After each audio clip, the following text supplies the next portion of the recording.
సకల ఆశీర్వాదములకు కారణమవుతుడైన యేసయ్య మీ పరిశుద్ధ నామమునకు లెక్కలేని వందనాలు చెల్లిస్తున్నాను. ఎంతకాలము కూడా ఎరుగునైన నీ కృపగల నీ దయగలిగిన హస్తాల నీడలో మమ్మల్ందరినీ భద్రపరిచి కాచి దాచి కాపాడి ఇదిగో ప్రభు నీ క్షేమమును అయా నీలో ఉన్న సమృద్ధిని మాకు అనుగ్రహించి నేటి వరకు కూడా ఇదిగో ప్రభు మమ్మల్ని సజీవుల లెక్కల్లో నిలబెట్టారు.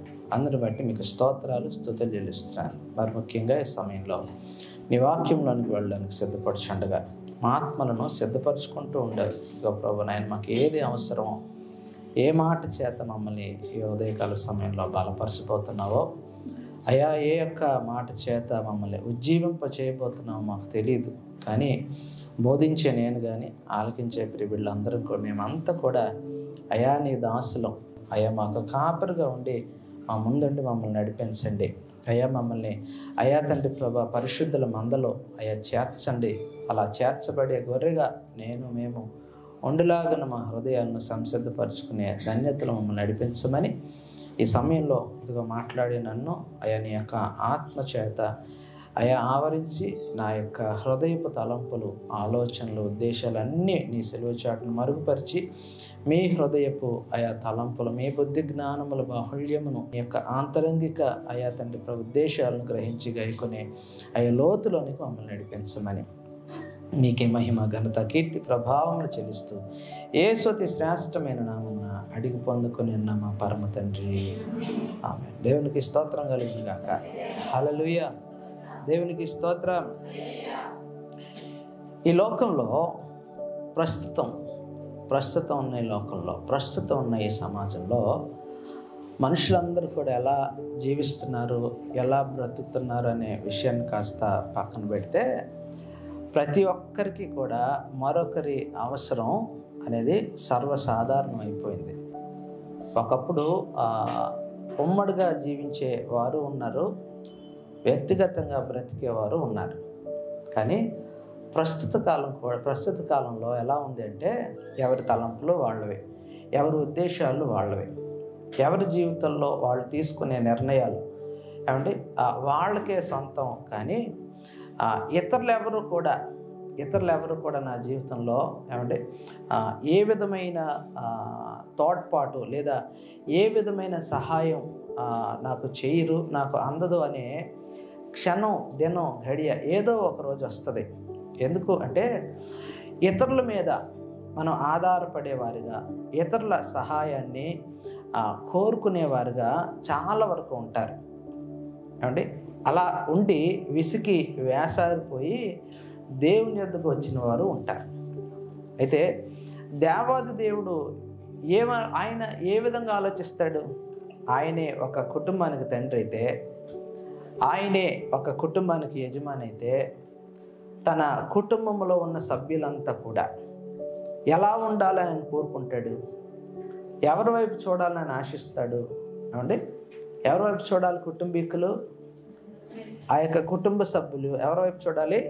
కుటుంబాన్ని నడిపించే నాయకుని వైపు చూస్తారు. కుటుంబాన్ని ఆ విధంగా నడిపించబడ్డానికి కారకుడైన యజమాని వైపే చూస్తాడు. అవునా? అలాగే దేవుని బిడ్డలందరూ కూడా దేవుని బిడ్డలందరూ కూడా ఎవరి వైపు చూడాలని ఆయన ఆశపడతాడు అంటే దేవుని వైపు. ఏ విషయాల్లో చూడాలి అంటే అన్ని విషయాల్లో, కష్టకాలమందు, నష్ట సమయమందు, సంతోషంలోనూ ఏమంటే అలాగే సమృద్ధిలోనూ, కలిమిలోనూ, లేమిలోనూ ఆయన వైపే చూడాలని ఆయన కోరుకుంటాడు.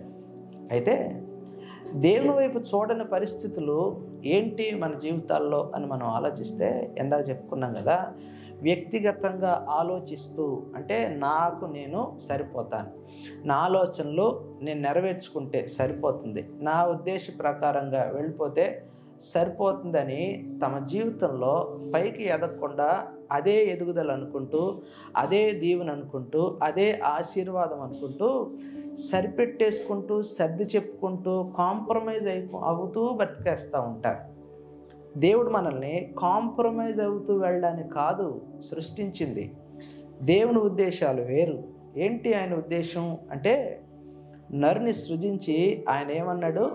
మీరు ఫలించండి, అభివృద్ధి చెందండి, విస్తరించండి, దేవుడు కోరుకుంటున్నాడు.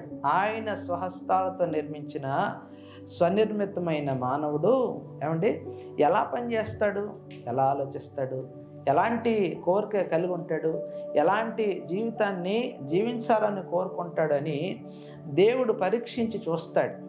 ఆయన చూసినప్పుడు మనము ఆయన ఏ ఉద్దేశంతో మనల్ని నిర్మించాడో, ఏ ఉద్దేశంతో ఆయన మనం కలుగజేశాడో, ఏ నిర్ణయం చెప్పున మనల్ని నడిపిస్తున్నాడో ఏమండి ఆయన పరీక్షిస్తాడు, పరిశీలిస్తాడు, పరిశోధిస్తాడు.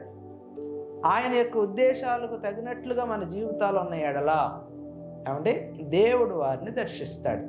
దేవుని యొక్క దర్శనం అప్పుడు కలుగుతుంది. Praise the lord.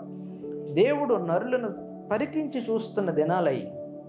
ఆ సమయంలో ఎవరు కనిపించారంటే దేవుని దృష్టికి నోవహు ఒక్కడు కనిపించాడంట.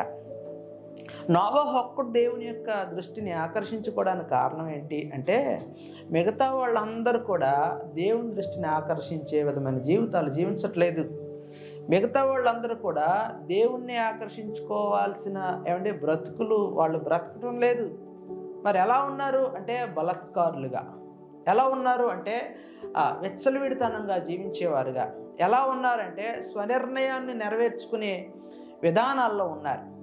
ప్రస్తుత కాలం ఇప్పుడు ఏం జరుగుతుందో అప్పుడు కూడా అలాంటి జీవితాలే కాబట్టి. కానీ అప్పుడు ఏం లేవు అంటే స్విగ్గీలు, జొమాటోలు, అమెజాన్లు, ఫ్లిప్కార్ట్లు అప్పుడు లేవు, అంతే కదా. ఇప్పుడు ఎలా ఉన్నారు అంటే ఏం నచ్చింది తింటున్నాడు, నచ్చిన స్థలానికి వెళ్ళాలనుకుంటున్నాడు, నచ్చిన వస్త్రాన్ని ధరించుకోవాలనుకుంటున్నాడు. ఇంకా మనం చూస్తే యూట్యూబ్స్లోను, ఇన్స్టాగ్రామ్స్లోను ఇన్ఫ్లుయెన్సర్లు ఉన్నారు.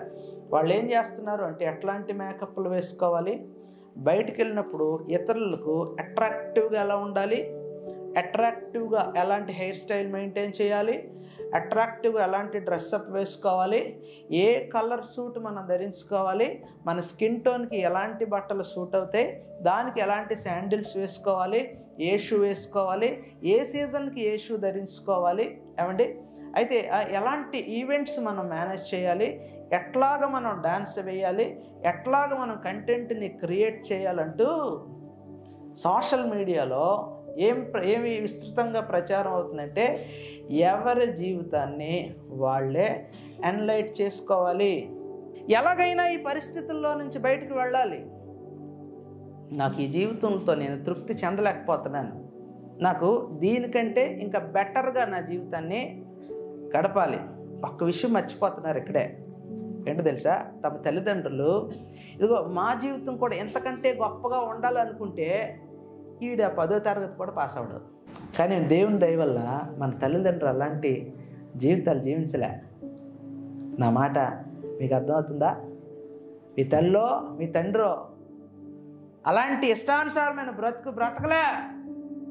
కాబట్టి ఈరోజు మంచి కుటుంబాన్ని నువ్వు కలిగి ఉన్నావు, మంచి భర్తను, మంచి భార్యను, మంచి బిడ్డలను కలిగి ఉన్నావు.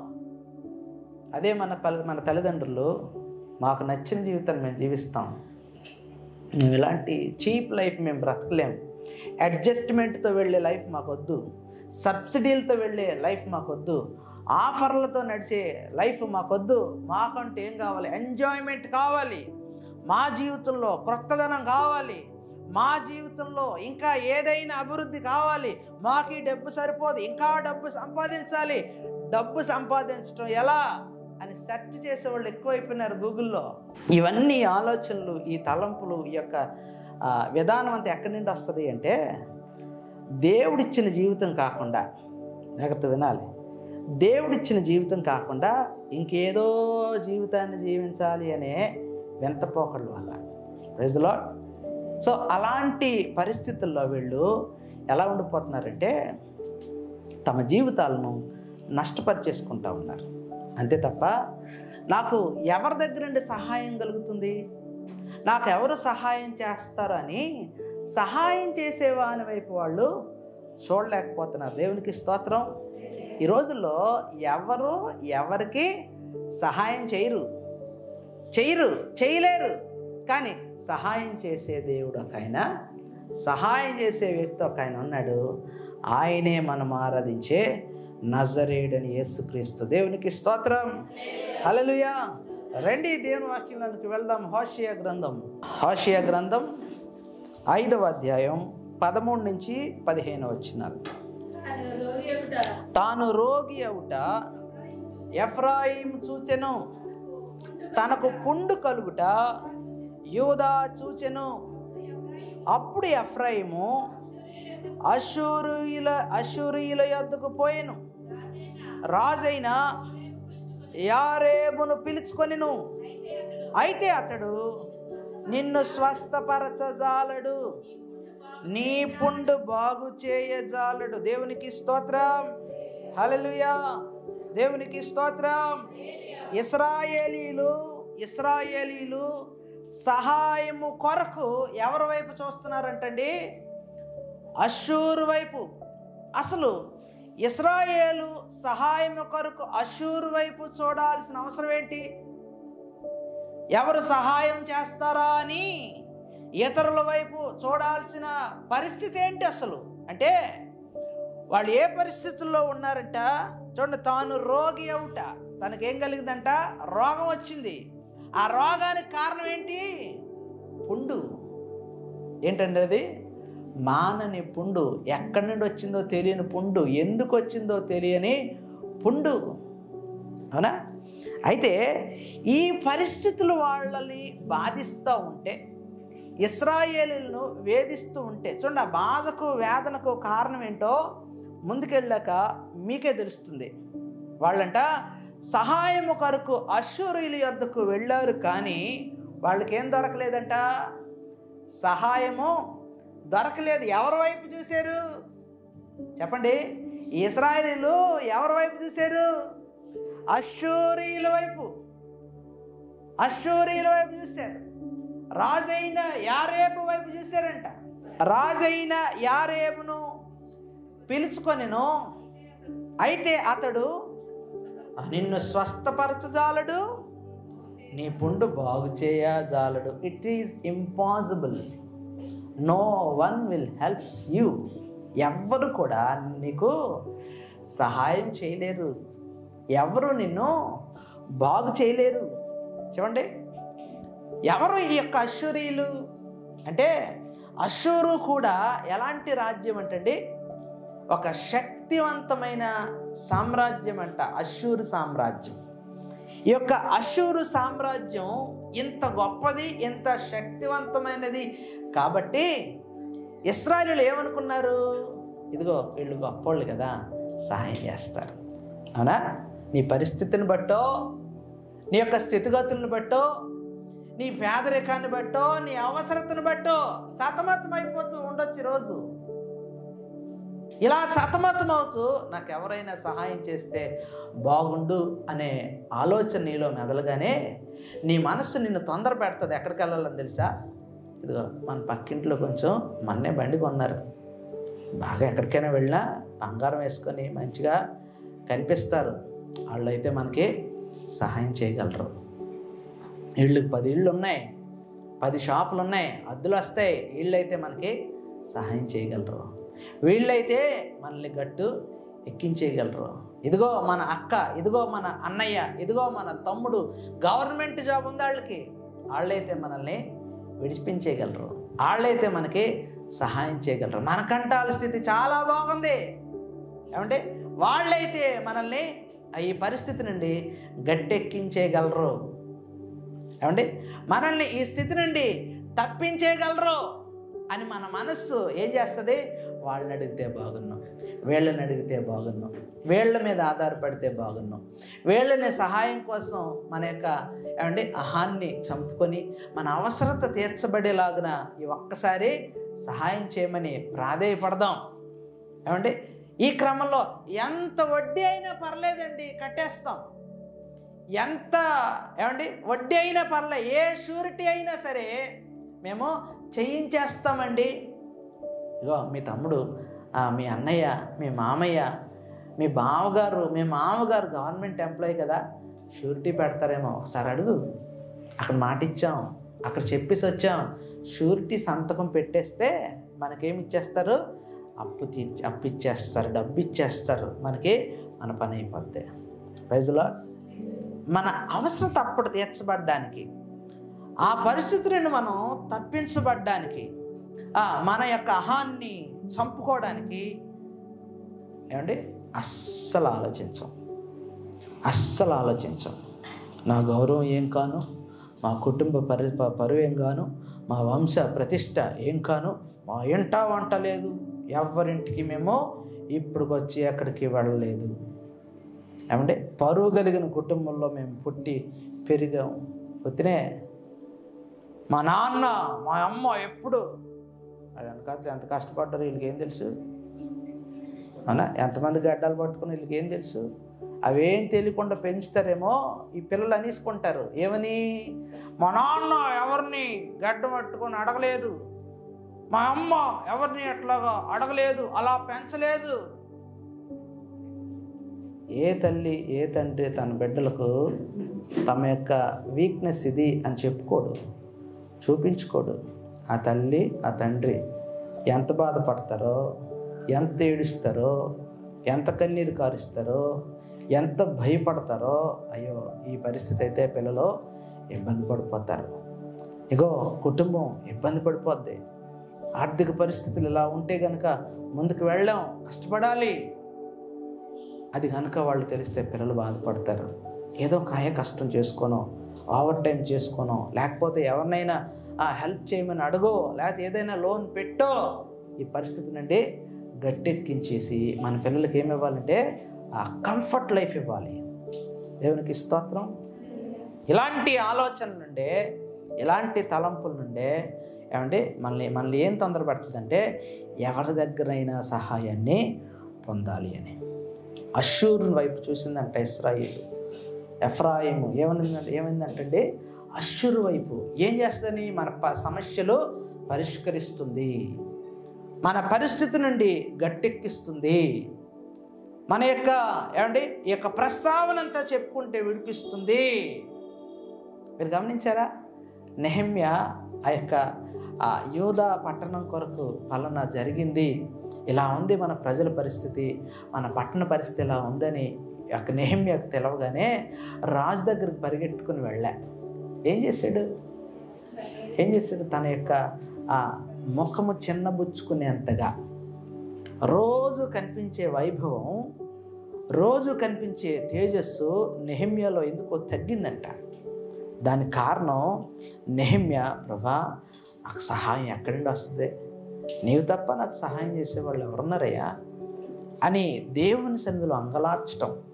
తన యొక్క నవ్వును దుఃఖానికి మార్చుకున్నాడంట, తన సుఖాన్ని దుఃఖానికి మార్చుకున్నాడంట, తన సంతోషాన్ని దుఃఖానికి మార్చుకున్నాడంట. ఊరకనే తిండి మానేసి ఉండలా, నీళ్లు మానేసి ఉండలా, నిద్ర మానేలా, దేవుని మీద ఆధారపడ్డాడు. దేవుని సహాయం ఎటువైపు నుండి ఆయన సహాయం చేయగలడో ఎదురు చూస్తున్న దినాలయ్యి. కానీ దేవాది దేవుడు నెహెమ్యాని ఏ విధంగా తృప్తిపరిచాడంటండి? రాజే. చూడండి, ఇక్కడ రెండు వ్యత్యాసాలు మీకు కనపరచాలని నేను నెహెమ్యాని కోట్ చేస్తూ ఉన్నాను.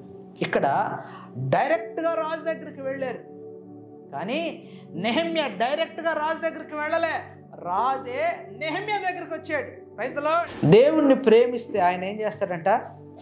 వారిని ప్రేమిస్తాడంట. ఎప్పుడు ప్రేమించగలం చెప్పండి? ఎప్పుడు ప్రేమించగలం? మనకు ఒక సామెత ఉంది. ఏంటంటే, ఇదిగో నా ఇంటికి నీ ఇల్లు ఎంత దూరమో నీ ఇంటికి నా ఇల్లు అంతే దూరం. ఇదే ఫండా. అంటే ఎవరు ఒప్పుకున్నా ఒప్పుకోకపోయినా, బయటికి నవ్వుతున్నా లోపల పళ్ళు కొరుక్కుంటున్నా, ఇదే ఫార్ములా. అంటే నువ్వు నా ఇంటికి వస్తే నీ ఇంటికి వస్తాను, నువ్వు నా విషయాల్లో ఫెయిర్గా ఉంటే నీ విషయాలు కూడా నేను ఫెయిర్గా ఉంటాను. ఇదేం పెద్ద తప్పేం కాదు. దేవుడు అన్నాడు అన్నమాట, మీరు నన్ను ప్రేమిస్తే నేను కూడా మిమ్మల్ని ప్రేమిస్తాను. మన సహోదరులతో మన సహోదరులతో ఎప్పుడు మనం ఆ యొక్క సమాధాన సంబంధమైన ఒక రిలేషన్ని మనం మెయింటైన్ చేయగలము అంటే దేవుని మనసు ఇలా కలిగి ఉన్నప్పుడే. నీకు అర్థమైందా? దేవుని మనసు ఇలా కలిగి ఉన్నప్పుడే ఎవరైనా, మీరైనా నేనైనా ఎవరైనా సరే, మన ఇతరుల్ని క్షమించగలగాలి. ఎవరినో మనం కోపడలేము, ఎవరి మీదో మనం ఏమంటే మన యొక్క ఆగ్రహాన్ని చూపించలేం, ఎవరి మీద మనం చికాకు పడలేం. ఏదో రిలేషన్ ఉంది, నాకు ఏ రిలేషన్ లేదు, నాకు అవసరం లేదు అన్నప్పుడు దేవుడు ఇలాగే మీరు మీ రిలేషన్ని మెయింటైన్ చేయండి అని అంటలేదు. మీరు నన్ను ప్రేమించండి, నేను మిమ్మల్ని ప్రేమిస్తాను. ఎలాగంటే మీరు ప్రేమించినట్లుగా కాదు, నా ప్రేమ డిఫరెంట్. నేను ప్రేమించడం ఒకవేళ నేను ప్రారంభిస్తే మీరు కూడా అలా ప్రేమించడానికి ప్రిపేర్ అవుతారు మీరు. దేవుడు అందుకు మనల్ని ప్రేమించడానికి ఇష్టపడతారంట. దేవునికి స్తోత్రం, హల్లెలూయా. దేవుడు ఒకవేళ అష్షూర్కి ఒక ఆర్డర్ పాస్ చేసి ఎస్ నువ్వు సహాయం చెయ్యి అంటే అష్షూర్ ఏం చేస్తుంది? సహాయం చేస్తుంది. కానీ దేవుడు ఆ యొక్క అష్షూర్కి అటువంటి అవకాశం ఇవ్వలేదు. ఎందుకు ఇవ్వలేదు చూడండి, ఎందుకు ఇవ్వలేదు అంటే ఇక్కడ ఇశ్రాయేలు బాధపడుతుంది ఏంటంటే శారీరక సంబంధమైన సమస్య కాదు ఇది. ఆ పుండుకి ఆ రోగానికి కారణం ఏంటో తెలుసండి, శారీరక సంబంధమైన సమస్య కాదు, మానసికమైన సమస్య అంతకంటే కాదు, అంటే భౌతికపరమైన అంతకంటే కాదు. ఏ సమస్యది అంటే ఆత్మీయ బలహీనత. ఆ రోగానికి ఆ పుండుకి కారణం ఏంటంటే కారణం ఆత్మీయంగా ఇశ్రాయేలీయులు ఏమైపోయినారు అంటే బలహీనలైపోయినారు. ఇక్కడ ఇశ్రాయేలీయుల యొక్క సమస్యను అష్షూరు పరిష్కరించాలంటే భౌతిక సంబంధమైనది అయితే పరిష్కరించగలదేమో, శారీరక సంబంధమైనది అయితే పరిష్కరించగలదేమో. కానీ ఇశ్రాయేలులకు పట్టిన రోగం ఇందాక చెప్పుకున్నాం కదా, ఏ రోగం అది చెప్పండి?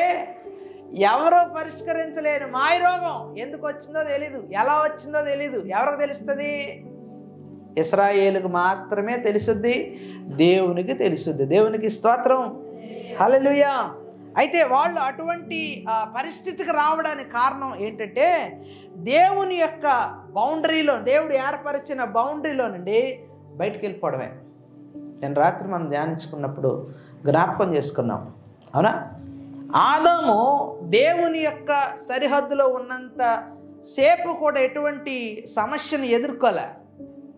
ఎప్పుడైతే దేవుని మాట కాదని బయటికి వెళ్ళాడో, ఎప్పుడైతే దేవుని యొక్క మాట కాదని భార్య వైపు తిరిగాడో, దేవుని యొక్క ఆజ్ఞ కాదని భార్య ద్వారా ప్రేరేపితుడయ్యాడో, ఏమంటే ఆదాం జీవితంలోనికి ఆ సమస్య అనేది ఎంటర్ అయిపోయింది ఆటోమేటిక్గా. ఏమంటే దేవునితో ఉన్న సంబంధం అనేది బ్రేక్ అయిపోయింది. ఇంకా గమ్మత్తైన విషయం ఏంటంటే దేవుడు ఆదాముతో గడుపుదాం అనుకున్న సమయానికి ఆదాము అక్కడ లేడు. ఎక్కడున్నాడంట? ఎక్కడో దాక్కుని ఉన్నాడు.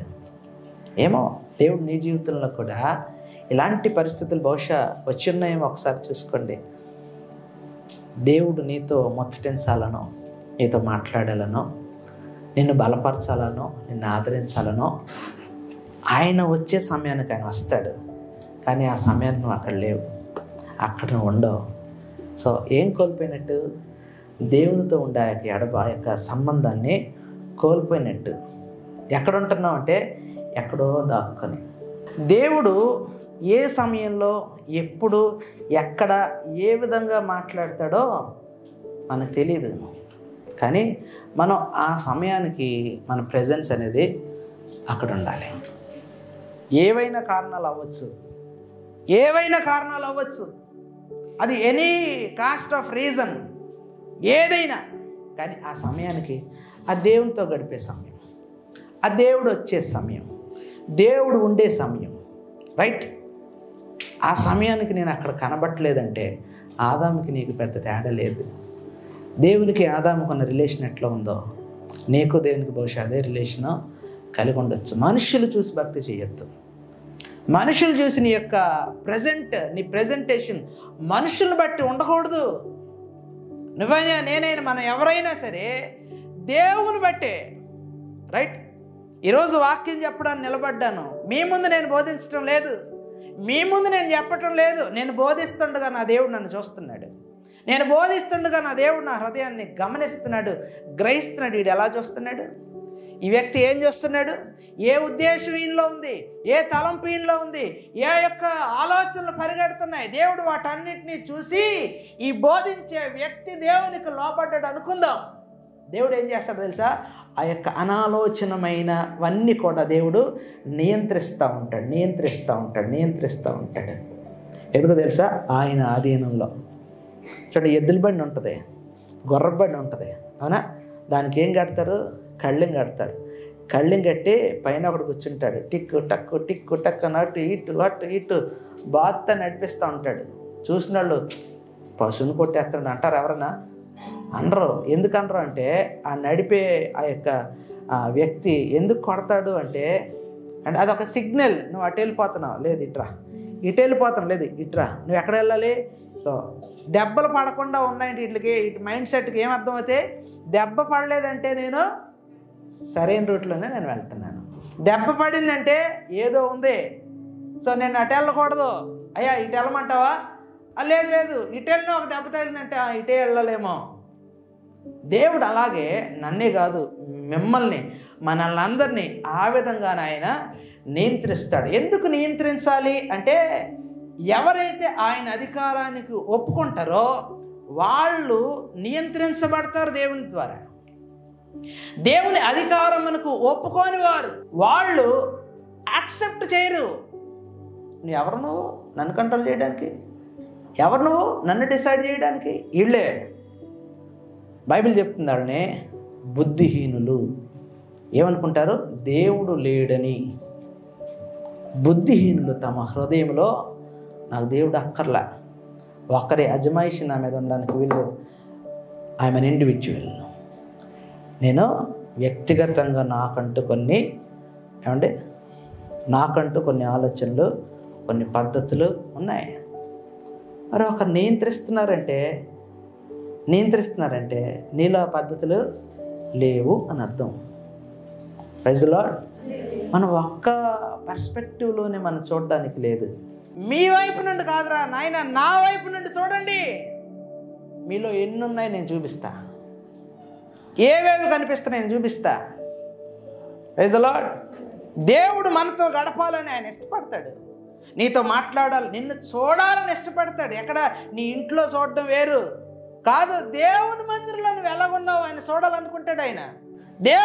దేవుని సన్నిధిలో అసలు నువ్వు ఎలా ప్రిపేర్ అయ్యి వచ్చావు, నీ ప్రిపరేషన్ ఎట్లా ఉంది? నీ వస్త్రాలు కాదు, నీ పై రూపం కాదు, నీ యొక్క ప్రిపరేషన్ ఎట్లా ఉంది దేవుని సన్నిధిలో గడిపేటప్పుడు, దేవుని వద్దకు వచ్చేటప్పుడు నిన్ను నువ్వు ఏ విధంగా సిద్ధపరచుకుంటున్నావు. దేవునికి బలిచ్చేటప్పుడు ఆ యొక్క ఎర్రని పెయ్యిలో ఒక్క ఆ నల్లని వెంట్రుకు కానీ ఉంటే అది బలివ్వడానికి పనికిరాదని పక్కకు తీసేస్తున్నారే. అంతకంటే తీసిపోయామా మనం? చెప్పండి. బలివ్వాల్సిన దాన్ని పక్కన పడేయగలేంది నేను అలా నిలబడగలమని ఎలా అనుకుంటున్నావు? దేవుని రాజ్యం వస్తే ఎత్తబడగలమని ఎలా అనుకుంటున్నావు? నో, ఎత్తబడలేము ఎవరైనా సరే. దేవుడు అందుకే మనకి ఇంకా అవకాశం ఇస్తూ ఉన్నాడు. ఆయన రాజ్యానికి ఆయన రావడానికి ఇంకా ఆలస్యం చేస్తూ ఉన్నాడు. ఎందుకో తెలుసా? ఆ ఎర్రని పేయిలో ఆ యొక్క అంగీకరింపబడ్డానికి అయోగ్యమైనవిని తెల్ల వెంట్రుకో నల్ల వెంట్రుకో ఉన్నది కదా.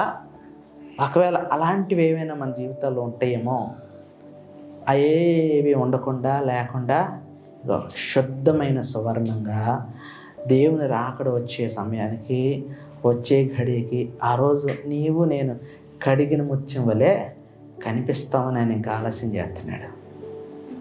అందుకే ఇశ్రాయేలు హృదయాన్ని ఇంకా దేవుడు కఠిన పరిచయం ఉంచాడు. అది ఎవరికి మేలు అంటే మనలాంటి వాళ్ళకే. దేవునికి స్తోత్రం, హల్లెలూయా.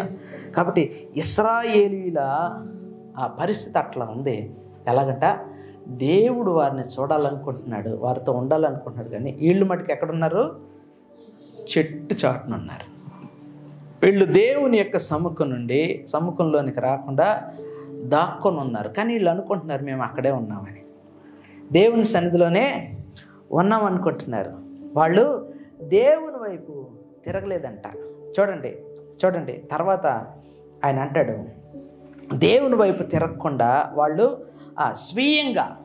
స్వీయంగా ఇగో మాకు అష్షూరు నుండి సహాయం దొరుకుతుంది.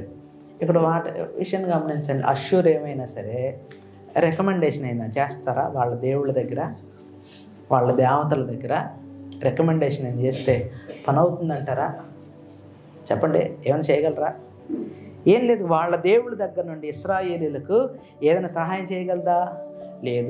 లేదంటే ఇశ్రాయేలీల్ని రండి దేవుని వైపు తిరగండి అని అష్షూరీయులు చెప్తే వీళ్ళు వినడానికి రెడీగా ఉన్నారంటే అలా కూడా లేరు. మరి ఎలా ఉన్నారు అనగదా? చాలామంది ఎలాంటి పరిస్థితుల్లోనే ఉన్నారండి. ఎలాంటి పరిస్థితుల్లో ఏ చిక్కుముడు వచ్చినా, ఏ ఒత్తిళ్ళు వచ్చినా, ఏ భయాలు వచ్చినా, ఏ ఆందోళనలైనా, ఏ అప్పులైనా, ఏ అనారోగ్యాలైనా, ఏవైనా సరే ఏమవుతున్నారు? సింపుల్గా మేము ఇంతే, మా స్థితి ఇంతే, మా యొక్క పరిస్థితిలో ఇంతే. దానికి కారణం ఏంటో కనుక్కోవడానికి ప్రయత్నం చేయరు. ఈ ఒత్తిడికి కారణం ఏంటి? ఈ మానసిక సంఘర్షణకి కారణం ఏంటి? ఇక మనటి వరకు బాగానే వెళ్ళినాయి కదా, కానీ ఎందుకో ఒక రకమైన అలజడి ఎందుకు వచ్చింది? ఎందుకో దేవునితో ఒక ఎడబాటు ఎందుకు వచ్చింది? ఎందుకు నేను ఇంకా నా యొక్క ఆత్మీయ ఎదుగుదలలో నేను ఇంకా పైకి వెళ్ళాలి, కానీ నేను ఇంకా ఇంకా ఇంకా ఇంకా కిందకి దిగిపోతున్నాను ఏమండి అని క్రాస్ చెకింగ్ చేసుకోవడానికి ఎందుకో మన హృదయాల్ని తొందర పెట్టుకోము. చాలా వరకు ఇలాగే ఉన్నారు. ఎందుకంటే వాటి నుండి, ఆ పరిస్థితుల నుండి విడిపించగలిగే దేవుడు ఉన్నాడు కదా. ఆ దేవుని వైపు నేను చూడగలిగితే ఆ దేవుడు ఏం చేస్తాడు? నన్ను ఈ విధమైన మానసిక సంఘర్షణల నుండి దేవుడు నన్ను విడిపిస్తాడు కదా. ఇలాంటి వాటి వైపు మనం తిరిగి చూడట్లా. దేని వైపు చూస్తూ ఉంటామంటే, పుండు వచ్చింది, దానికి బ్యాండేజ్ వేస్తే సరిపోద్ది. ఏ సొల్యూషను? Band-Aid solution. బ్యాండేజ్ పెట్టుకుంటే పుండు బాగుపడుతుందా, లేకపోతే పుండు ఇంకా ఎక్కువ అవుతుందా? బ్యాండేడ్ సొల్యూషన్లో అప్పటికప్పుడు ఆ పరిస్థితి నుంచి పక్కకి వెళ్ళిపోతే సరిపోద్ది. అప్పటికప్పుడు నేను ఈ యొక్క పరిస్థితి నుంచి వెళ్ళిపోతే సరిపోద్ది. అంతే కదా. ఉద్యోగంలో ఏదో స్ట్రెస్ ఉంది, పళ్ళు లాగేస్తున్నా, బయటికి వెళ్ళి దమ్ము లాగేద్దాం, సిగరెట్ తాగేద్దాం. లేదంట వర్క్ ప్రెజర్కి సిగరెట్కి సంబంధం ఏంటో చెప్పండి మీరే, అవునా? నిద్ర సరిపోదు, ఈ టైంలో ఒక స్ట్రాంగ్ టీ పడితే సెట్ అయిపోద్ది, అంతే, అవునా కదా? ఈ టైంలో మంచి చల్లని మందు, ఏ మందు? పారాసిటమాల్ కాదండి, అయ్యే ఉంటాయి కదా తెల్లగా, ఇంకేమో రంగుల్లో ఉంటాయి, అలాంటి మందు తాగితే సెట్ అయిపోద్ది.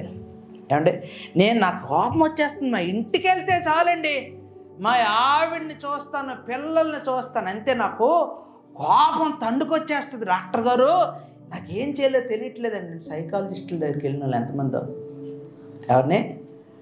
భార్యని ఏమనలేక, నా భార్య కొట్టేస్తుందండి, సీడ్స్ తన్నేస్తుందండి అని పోలీస్ స్టేషన్కి వెళ్ళి ఏడుస్తూ కంప్లైంట్ ఇచ్చిన భర్తలు ఎంతమందో. ఏమండి, బాబోయ్ నేను వీడితో వేగలేను, నాకు విడాకులు ఇచ్చి ఇప్పించేయండి అని కోర్టుకు వెళ్ళే మహిళలు ఎంతమందో. ఇవన్నీ కూడా ఏ సొల్యూషన్స్ అంటే బ్యాండెడ్ సొల్యూషన్స్, అవునా కదా? ఈ భర్తతో సమస్య ఉందో, ఓకే కాదన్నా, విడాకులు ఇచ్చేస్తారు, ఓకే అది కూడా కాదన్నా. ఇంకొక వివాహం చేసుకున్న తర్వాత ఆ వ్యక్తితో సమస్యలు రావని గ్యారంటీ ఏంటి? అంతే కదా. ఒక్క సిగరెట్టేనండి, అంతే, ఇంకొక సిగరెట్ వైపుకి వెళ్ళవని గ్యారంటీ ఏంటి? ఒక చిన్న పెగ్గేనండి, ఫ్రెండ్స్తో సరదాగా, ఏమో ఆ ఫ్రెండ్స్తో గడిపిన సంతోషాన్ని నేను మర్చిపోలేకపోతున్నాను, ఇంకొక పెగ్గేస్తే నాకు మరుసటి రోజు గుర్తొస్తుందని ఇంకొక పెగ్గేసిన వాళ్ళ సంగతి ఏంటి? అంతే కదండి. బాధను మర్చిపోవడానికి తాగుతారు, సంతోషాన్ని గుర్తు చేసుకోవడానికి తాగుతారు, బంధువులతో గడిపినందుకు తాగుతారు, ఈరోజు ప్రమోషన్ వచ్చిందని తాగుతారు, జీతం పెరిగిందని తాగుతారు, మెట్లు దిగారని తాగుతారు, నువ్వు కోపడ్డావు అని తాగుతారు, నువ్వు ఈరోజు సంతోషంగా ఉన్నావు, నేను సంతోషంగా ఉన్నాను, ఇప్పుడే మనసు పెళ్ళి వచ్చేస్తారని తాగినోళ్ళు ఉన్నారు. ఇలాగ తాగుబోతులు అయ్యి ఏమంటే తాగి తాగి తాగి కుటుంబాన్ని చిన్నాభిన్నం చేసుకున్న వాళ్ళు ఎంతమంది లేరు? ఇవన్నీ కూడా బ్యాండెడ్ సొల్యూషన్సే. అటువైపు కాదు మనం వెళ్ళాల్సిందే. అవునా? దేవుడు ఏం చేయమన్నాడు చెప్పండి? దేవుడు ఏం చేయమన్నాడంటే ఆయన బలమేంటో, నా బలమేంటో నీకు చూపిస్తాను. చూడండి, మొదటి దినవృత్తాంతాల గ్రంథం 16వ అధ్యాయం 11వ వచనం. యెహోవాను ఆశ్రయించుడి, ఆయన బలమును ఆశ్రయించుడి, ఆయన సన్నిధిని నిత్యము వెతుకుడు. దేవునికి స్తోత్రం. మొదటి దినవృత్తాంతాలు 16వ అధ్యాయం 11 చదువుతున్నారు. యెహోవాను ఆశ్రయించుడి. ఎప్పుడు? మన బలహీనతలప్పుడు. మన బలహీనం కదా, అవునా కదండి? జ్వరం వచ్చింది, మనం ఏమవుతాం?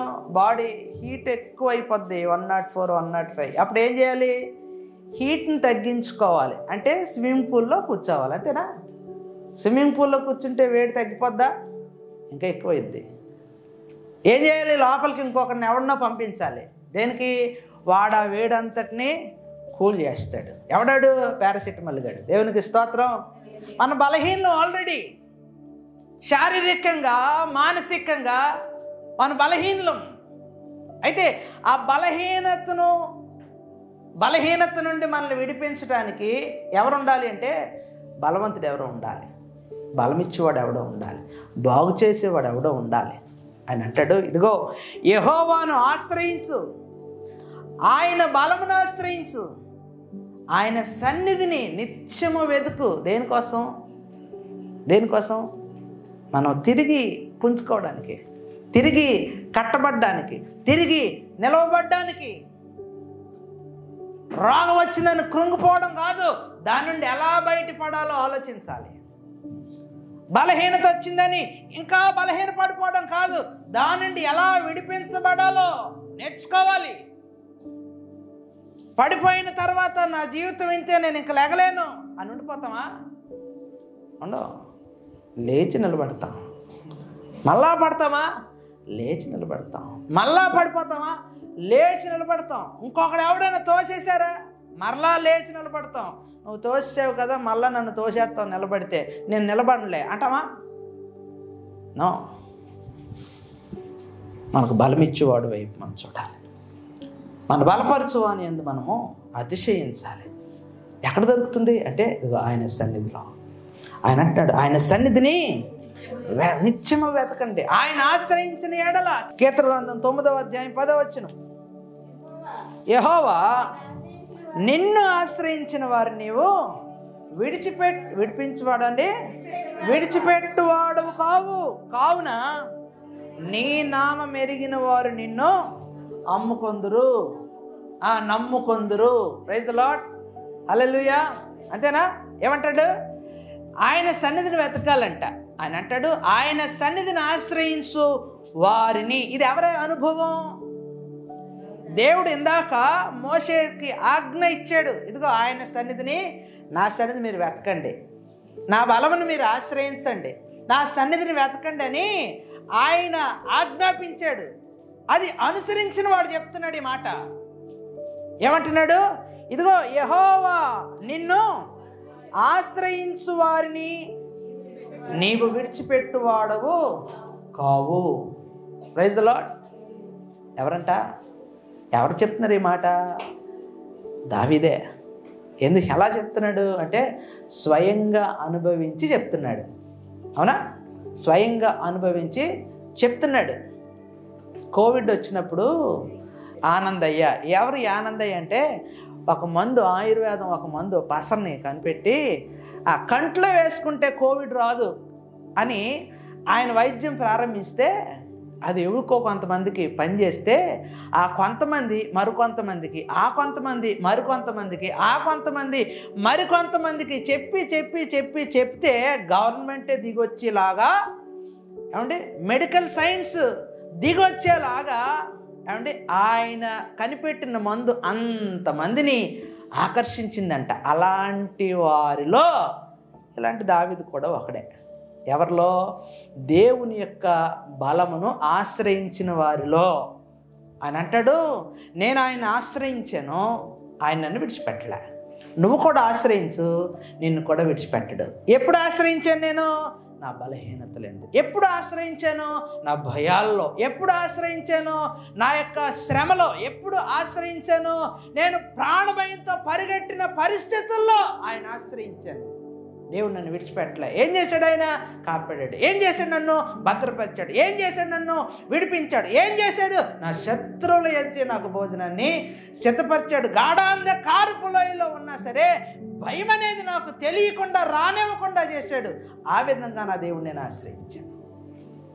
ఈరోజు నీ భయాలు, నీ ఆందోళనలు నీకు గొప్ప గొలియాతులా కనిపించవచ్చు గాక. అవునా? అందుకే నిన్ను నన్ను ధైర్యపరచడానికే దావీదు చేతిలో దేవుడు పెద్ద ఖడ్గాన్ని పెట్టలే. ఏం పెట్టాడండి? చిన్న కర్ర. అవునా? గొళకరాళ్ళు ఓడిసేలా. ఏమి పెద్ద కాదు. అంటే దాని అర్థం ఏంటో తెలుసా? నీ చేతిలో ఉన్న దాని పవర్ నీకు తెలియట్లే. అవునా?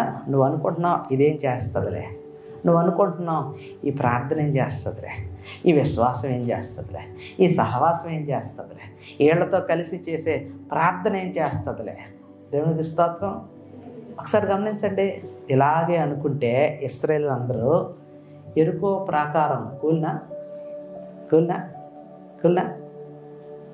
నేను అక్కడ నరికితే ఏం సరిపోతే ఈడే గట్టి పాటాడు, ఈడే గట్టి మాట్లాడి ఈడేం వస్తాడు, ఆడ పక్క నేను అన్నా అని అనుకుంటే ఇశ్రాయేలు అందరూ కూడా ఏమంటే పెద్ద కేక వేయగానే ఎరుకో ప్రాకారాలన్నీ కూలిపోనా. ఆయన నిలబడతాడు నీ పక్షంగా. దేవుడే నిలబడితే నీకు విరోధేవడం. అవునా? దేవుడే నిలబడితే ఆడు ఎన్ని కట్టాలు పట్టుకుని రాని డైపాటువాడు. అవునా? నీ ముందు నిలబడినాడు పెద్ద రాజకీయ నాయకుడు అవ్వచ్చు, పెద్ద పోలీస్ అధికారం అవ్వచ్చు, పెద్ద గోండా రౌడీ అవ్వచ్చు. అసలు వాడు ఏ పాటి వాడు?